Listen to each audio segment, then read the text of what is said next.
Big Safe. Fat Man Scoop, Brooklyn Clan. What's up, y'all? This is Fat Man Scoop. And right now, you watching the sensei, the number one, the king, my dude, Big Brando. He taught me, personally, me, Fat Man Scoop. All you gotta do is keep your mouth closed and your ears open. Listen to the man talk. That's knowledge personified right there. And I wouldn't trust nobody else but my dude, Big Brando. And I said it. Fat Man Scoop, Big Brando. Let's go. What's happening, everybody? Boy, Big Brando, and today let's talk about embroidery machines. Now, since I made that last equipment video where I'm talking about my embroidery machine, I've got a few questions that I kind of want to address in this video to help anybody else get along, or whoever wants to try to get into embroidery. I'll tell you exactly what I did to get into this space. So first things first, people always want to know what's the best machine to get. That I have no idea. It's really going to come down to your budget and your capabilities, meaning how fast do you learn, how good are you at retaining knowledge, and how patient are you when learning something new. Little backstory about myself. I'm not patient. Kind of want to learn everything right away. I have this weird habit of when I'm about to get into something, I'll watch a million YouTube videos on that specific thing before I make my purchase. And then after I make my purchase, I'll watch a million other videos to start troubleshooting issues that haven't even came up yet. I don't know, I'm weird like that, but I do that with a lot of stuff. So this embroidery machine, no different. I did the same exact thing. For myself, I went with Ricoma. The two machines that I was looking at was the EM1010 and the MT1501. The MT1501 is the one that I went with. That doesn't mean the EM1010 is a bad machine. One of the best parts of this whole process of trying to get this machine is when you reach out to Ricoma, they set you up with a Ricoma rep. That Ricoma rep is there to answer all of your questions. You have to be brutally honest with the rep. If you know nothing about embroidery, you need to tell that person you know nothing about embroidery. Don't try to fake it to sound cool, because they don't care about that.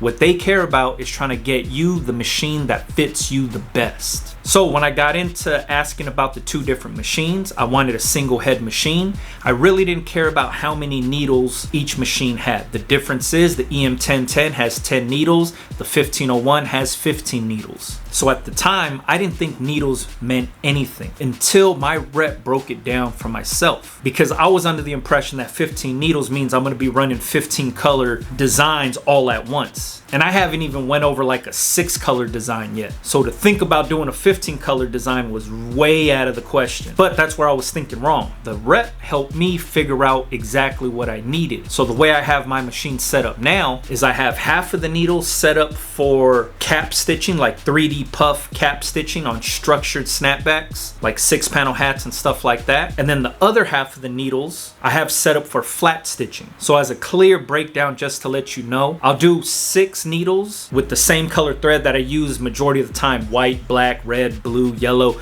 like the standard colors that I'm using all the time. I have those set up on 6 of the needles.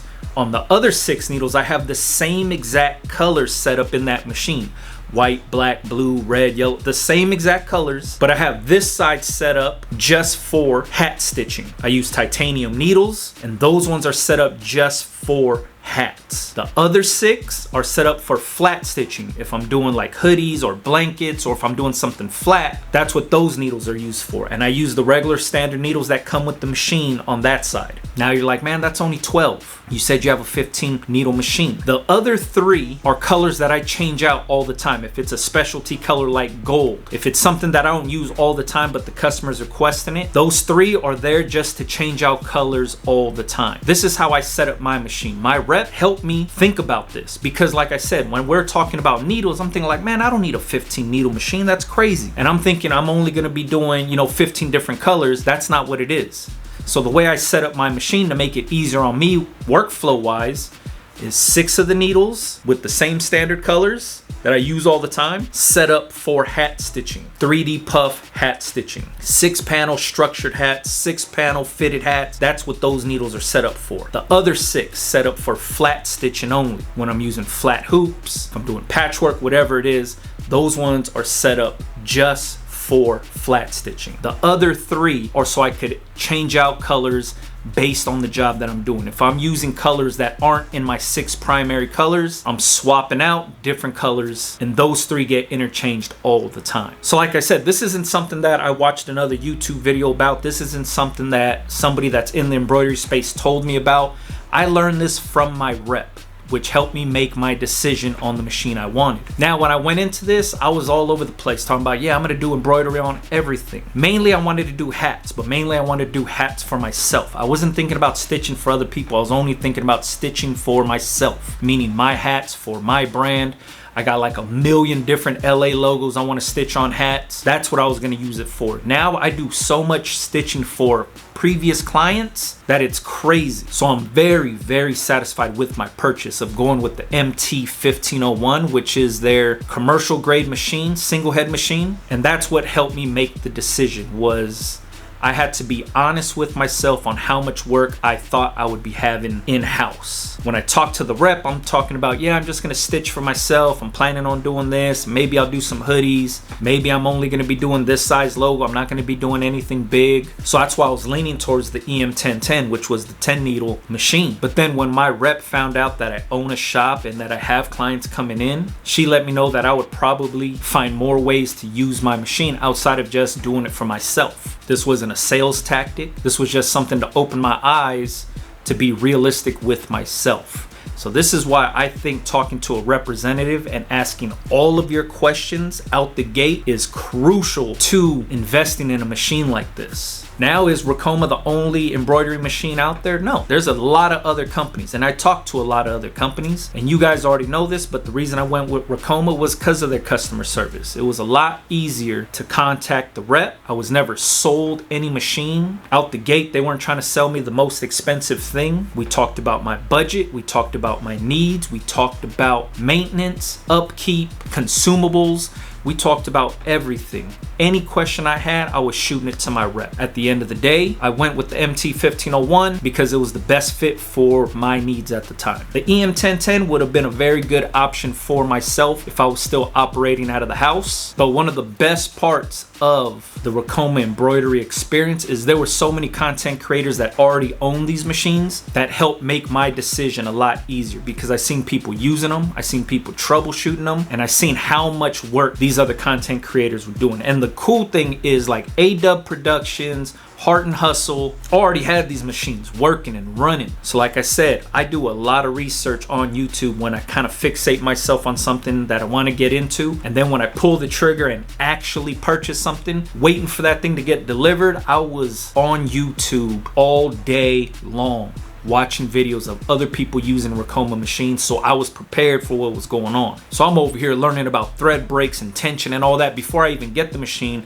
I'm just trying to see what I'm getting myself into, looking at what bobbins other people are using, looking at what needles people are using or what thread they're buying, who's using 2mm foam, who's using 5mm foam. I'm trying to figure out all of that stuff way before I even get my machine. Now, once I get the machine in, it is overwhelming. Setting that thing up, looking at that beast, and like, man, what do I do now? Once again, Ricoma has an easy portal that you go to, and they have a really dope training course. They have a ton of videos on YouTube already troubleshooting issues to help you get along, but they also offer live training with one of their techs and professionals. So the tech that we're assigned to set us up with like a little cheat sheet on what to go through every time we run the machine. What needs to be oiled, what's the daily maintenance, what's the weekly and monthly maintenance, what thread and thread weight they recommend, what needles they recommend, what bobbins they recommend. And then, like I said, they banged out this checklist, kind of like a cheat sheet for us,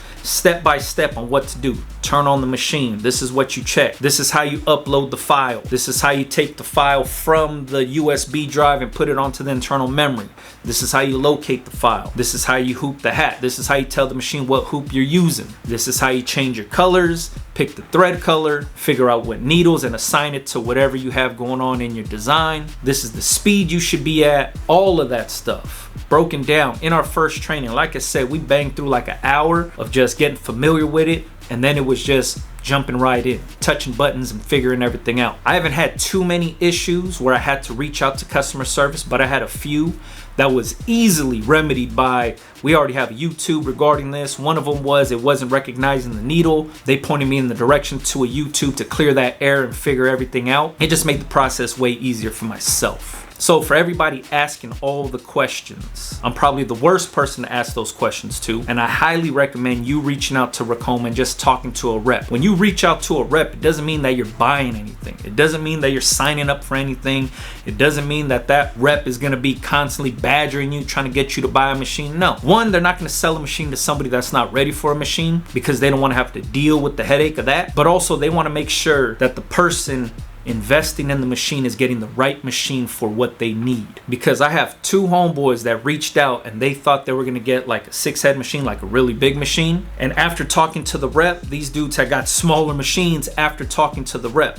They were ready to buy the big machine, but after talking to the rep, they figured out their needs weren't that big machine and they ended up going with the smaller machine. So when people say like, oh man, when you talk to a sales rep, they're just gonna try to sell you the most expensive machine because they make commission and they're trying to make the big sales, that's not the case. Like I said, Ricoma is only trying to sell you the machine that's right for you.